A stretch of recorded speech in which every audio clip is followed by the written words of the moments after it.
What is going on, aliens? Who here likes CBD and hemp oil? I fucking do. Make sure to head over to my Instagram at Anabolic Aliens and shoot it a follow, because later tonight I'll be posting a free giveaway of an Herb Strong product of your choice. You guys want some full spectrum hemp oil recovery drops? I take 5 drops in the morning, 5 drops at night. I feel like the drops significantly help with muscle recovery, aiding in sleep, and also really helps with anxiety. Or do you want some full spectrum hemp oil recovery cream? I use this when my muscles or joints are feeling extra sore. It doesn't personally help me too much with anxiety or my sleep, but it does help a lot reducing any inflammation or getting rid of muscular or joint pain. Or do you want a CBD vape?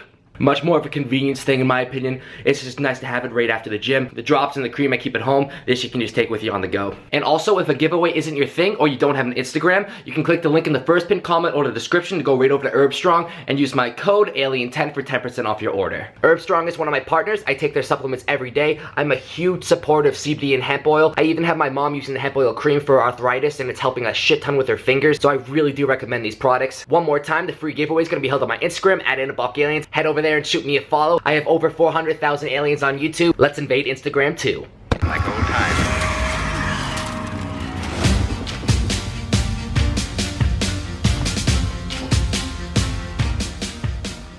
Oh yeah! About to go pick up Alu and get the start of our week 4 measurements. We do this fasted, so we haven't eaten yet. I'm freaking starving. Let's hurry this up. How do you feel this week? I feel a little fat from Thanksgiving, which is a good thing. You are thickening out. Oh yeah, baby. 193.1. Nice.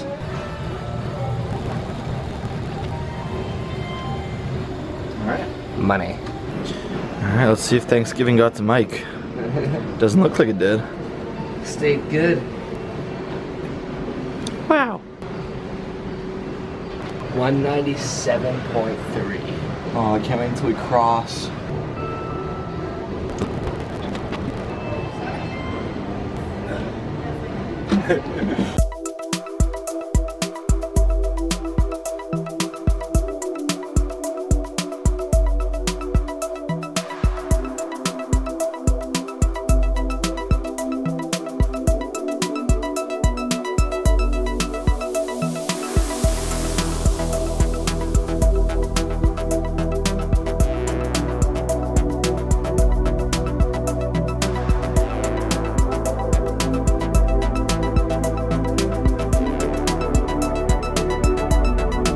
What is going on, aliens? Real quick before we get into the measurements for body fat, body weight, and muscle mass, let's talk quickly about nutrition since we missed that video last week due to Thanksgiving. So the previous week I was following 2,650 calories. Since that weird increase in weight last week, I decided instead to up the calories, which wouldn't make sense in that situation. I lowered the calories by 100 calories. So my calories for the past week were 2,550 calories. And my macros, before I was at 40% carbs, I decided to lower my carbs to 35%. So that would be 223 grams of carbs a day. I kept my protein the same at 35%. That would be 223 grams of protein a day. Then I upped my fat percentage to 30%. So that would be 85 grams of fats a day. I just increased my calories by 100, keep my macros exactly the same, just to keep my growth fairly steady. So I was aiming for 3,500 calories a day, with 35% being carbohydrates, so that's 306 grams a day. Protein staying the same at 35%, so it's 306 grams of protein a day, and fats at 30% for 117 grams of fat per day. I was pretty much on track for that for the first couple days of the week, hitting everything fairly accurately until I went home for Thanksgiving.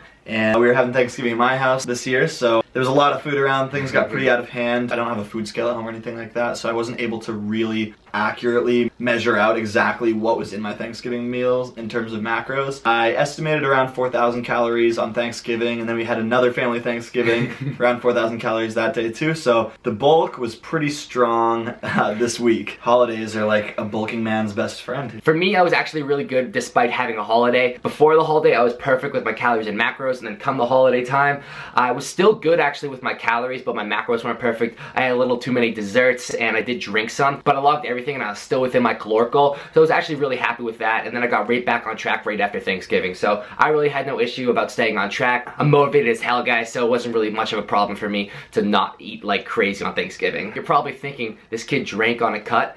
next video on nutrition after this episode. So next episode is going to be going over some things about alcohol relating to the cut, relating to the bulk, and we'll go over this week's nutrition plan. So let's go into the measurements now. All right, aliens, let's get into analyzing the results from week 3 to the start of week 4. So my body weight, it went down 1.5 pounds. My body fat, it reported that it went up 1.19%. Now we'll go over that in a little bit. My chest went down 0.6 inches. My waist went down 0.77 inches. My hip ratio went up 0.575 inches. My right bicep went up 0.3 inches. My left bicep went down 0.55 inches. My right forearm went up 0.3 inches. My left forearm went down 0.025 inches. My right thigh went up 1.48 inches. My left thigh went up 2.555 inches. My right calf went down 0.42 inches. And my left calf went down 0.27 inches. We'll go over all the resultant fluctuations after Elu goes over his analyzation. Alright, so let's see. I gained 1.15 pounds. My body fat went up 0.16%. My chest went down by 0.82 inches. My waist went up by 0.45 inches. My hip went up by 0.18 inches. My right bicep increased by 0.375 inches. My left bicep by 0.2 inches. My right forearm went up by 0.05 inches. My left forearm by 0.1 inch. My right thigh increased by 0.55 inches. And my left thigh went down by 0.1 inch. My right calf decreased by 0.05 inches. And my left calf increased by 0.15 inches. Now I know numbers aren't always the most interesting thing, but I think it's really important to show you guys the weekly fluctuations, and then the next week we're actually going to be comparing week 1 all the way after a whole month of work, so we'll really see the differences from week 1 compared to after a whole month of working out and dieting, and seeing how both our bulk and cut are really being successful or not. Each week there's a ton of fluctuations. It's really important to understand that there are so many factors that can go into that, and that's why we want to show you every week, but then we're also going to analyze from a whole month's perspective as well, and then after the entire process. Yeah, I'm actually really interested to see how much has happened in just a month, because I feel like people are commenting, they say, dude, you're looking pretty big. Like, it'll be really interesting to see like how much exactly I've changed in 1 month's time. Absolutely. Like for me, guys, last week my body weight went up, but my body fat went down, and then this week it reported that my weight went down, but my body fat went up. So maybe it balanced out or something, but clearly that's a pretty weird fluctuation, so we'll see how it actually looks comparing it from after a month's time. Based on the numbers we're seeing, I'm pretty much right on track. After I had that huge spike within the first week, things kind of like leveled off as I kind of predicted they would, and now I'm right on gaining about a pound a week, which is like pretty good for gaining minimum amounts of body fat, although I feel like I've been looking a little bit more fluffy lately. Could just be in my head. Remember guys, we're using multiple types of analysis. For body fat, we're using the bioelectrical impedance scale, the Omron body fat analyzer, and the 3D body scan. And then the 3D body scan also does weight and muscle measurements. And the muscle measurements we're also using the tape measure for, and the weight we're also using the bioelectrical impedance scale for. So we're really trying to get as many measurements as possible to have the most accurate and consistent results possible. But obviously, like we've been saying, these fluctuations are going to happen. It's going to be a really cool thing to see the beginning to the end. It definitely is. Overall though, just by looking in the mirror, I can clearly tell that I'm going in the right direction with my cut. I'm losing a lot of body fat, and I'm starting to see more veins, starting to see more muscle definition. And for you, what do you think? Definitely, same here. I'm getting a little bit fluffier, but I'm definitely getting a lot bigger. My strength is shooting up, which I love, because I've always kind of just been like coasting. I cut and then I just kind of coasted, so it's really nice to see my strength come back and just like absolutely explode. Yo, this kid is hitting PRs every freaking workout, strength-wise, volume-wise. It's insane. His bulk is going unreal. Yeah, I've never followed like such a strict program. Mike doesn't let me skip anything, even when I'm like, oh, it kind of hurts a little bit. He makes me push through, power through. My joints hurt. Fuck off. I'm getting so much stronger. I love it. It's crazy. He's killing it. I'm really trying to ramp up my cardio and ab work to just try to really intensify those shreds. We have 2 different processes going on, but we're both going in the right direction we want, and we're pushing each other and motivating each other throughout the process. It's really fun, guys. Now we're gonna head off to the gym and give you guys some squat and deadlift tips. Push that thing in. Boom. Master tip number 1, guys. I want you to learn from my mistakes. Wash your freaking knee sleeves. These smell literally like compressions a few hours after the sauna. You want to get ass, not smell like it. Alright aliens, so we're getting ready to squat today. We're doing an 8x2. Now for me, I'm doing a tempo, so 5 seconds on the descent of the bar. So coming down 5 seconds and counting 2, then a 1 second pause at the bottom, and then explode back up, 0 tempo coming back up. Now I'm going to use 155 kg, which is 340 pounds. What's up aliens? Feeling pretty good after all the Thanksgiving food. I am going for some PRs today. I'm going to do the same weight as Mike. No tempo though, just going to explode up, so 340 on the bar. And we're gonna hit it for the 8x2. As we go through these sets, we'll give you some tips on how to optimize your form and maximize those gains. Let's get into it.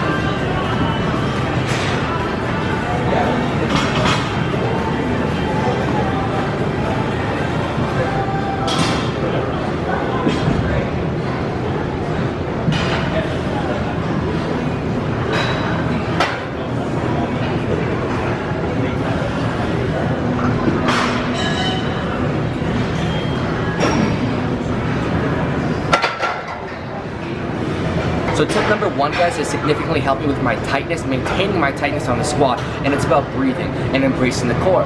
So when I've been squatting in the past, I've never really embraced my core correctly, and the reason being, every time I was breathing in and breathing out, I wasn't expanding my core in the process. And what that means is, take a look at my stomach right here. So when I breathe in, my stomach should be going in, and then when I breathe out to embrace the core, when you're breathing out, you fully expand the core. So now look at my stomach again. You get it out as far as possible, and you keep that core expansion and all that tightness when you're actually doing a squat. So now, when I breathe in at the top of my squat, you can see my stomach and my core is still expanded. I'm breathing in, but my core is staying engaged the entire time, and that's gonna really help maintain that tightness during the squat. You wanna keep that core expanded and squeezing as hard as possible every single repetition. You don't wanna have your breath actually resulting in you losing that tightness. And a little extra bonus tip, if you're wearing a belt, literally think about pushing your stomach against the belt as hard as possible. That'll help you with that core expansion.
Tip number two for the squat, for me it's a lot about mentality. And whenever I go into a big lift, especially like a PR, mentality is like everything for me. It really makes the difference between hitting the lift or completely failing it. So I always try to make sure to have the exact same setup routine every time I go into a squat. The entire way you approach it.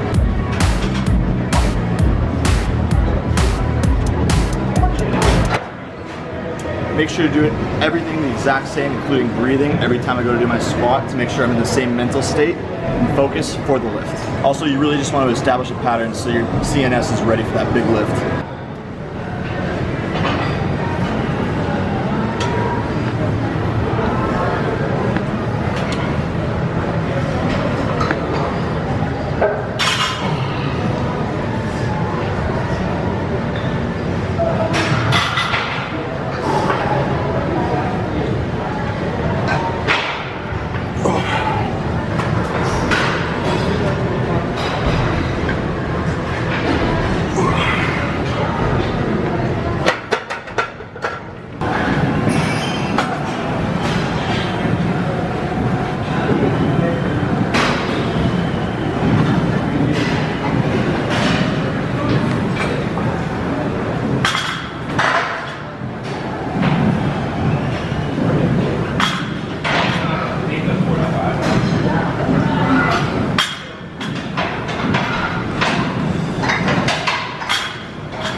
Tip number 3 that has significantly helped me maintain my tightness on the squat, it's a little mechanic tweak, and it's about actually putting the bar on your back. You normally think you're putting the bar on your back and it's just in a resting position. I want you to start thinking about implanting that bar onto your back, and that's gonna really help maintain the tightness of your upper chest so you're not caving in as forward. So let me show you what I mean.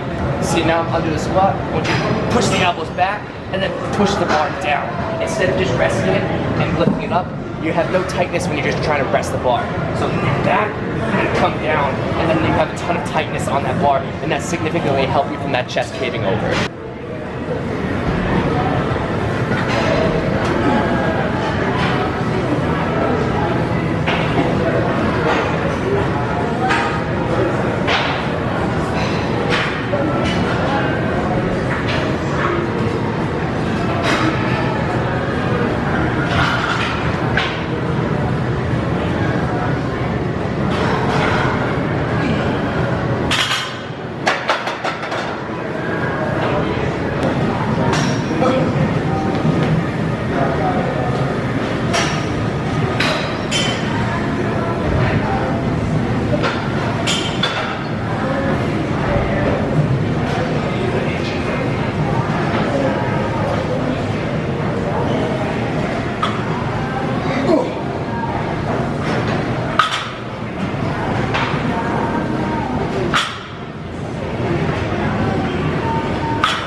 So for those of you watching from home, you probably noticed that at the beginning of this program, my PR for squat was barely over 315, it was 330.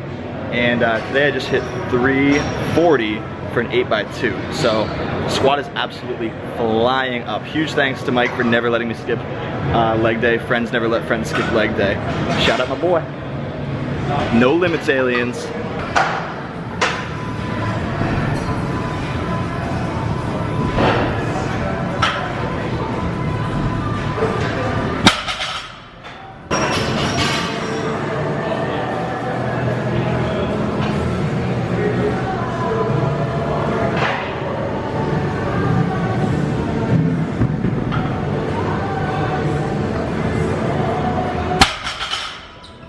Tip number 1, guys, is not pulling with your arms.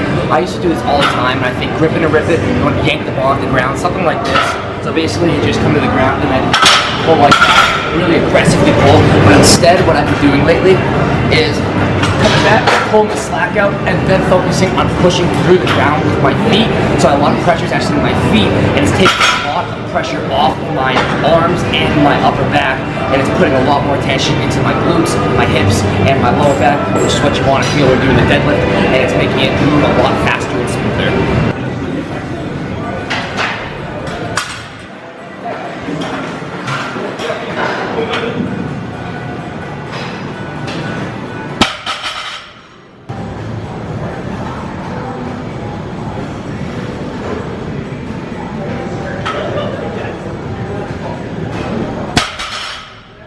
Tip number 2 is about flexibility and muscular mobility.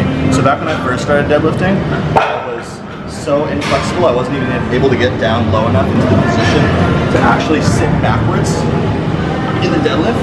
So it took some time working on dynamic stretching, some static stretching, getting the flexibility all the way through my heels and my hips to be able to get low enough to get in the proper form. So make sure you start lightweight. Don't try to jump into huge deadlifts, trying to be Mr. Man, you know, start light. Make sure you get your form down properly so you can work your way up to the bigger weights, using proper form, being comfortable so you don't hurt yourself, and so you can develop the right muscles.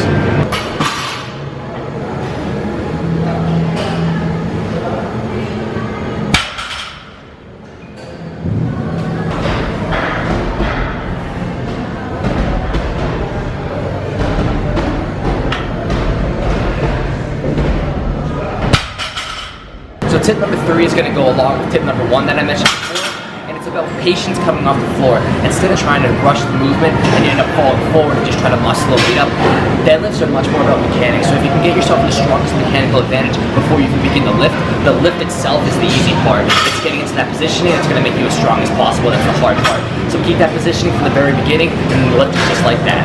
Don't rush off the floor, guys. You don't want to be pulling it and then causing you to fall forward. You want to be able to stay patient, come up, and then keep that tightness the entire time with the deadlift.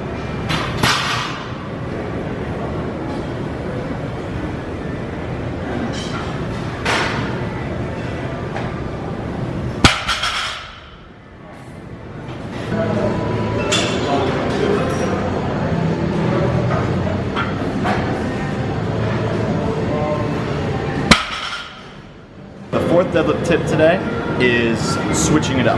Now I'm talking about your stance. So not always doing sumo, not always doing conventional. My hips have been feeling a little bit tightly lately. I've been doing a lot of sumo, a lot of heavy squats. So today I switched it up. I did some conventional.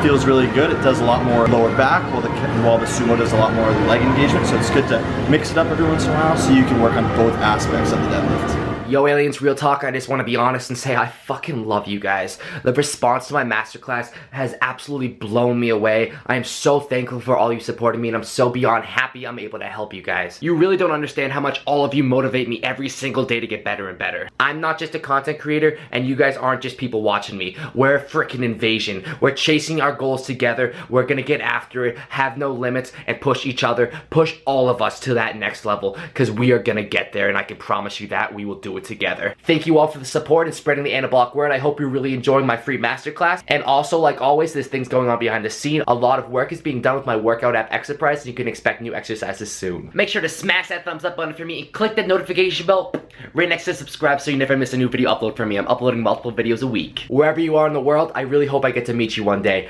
Peace, aliens. Together we got power. Let's just rap.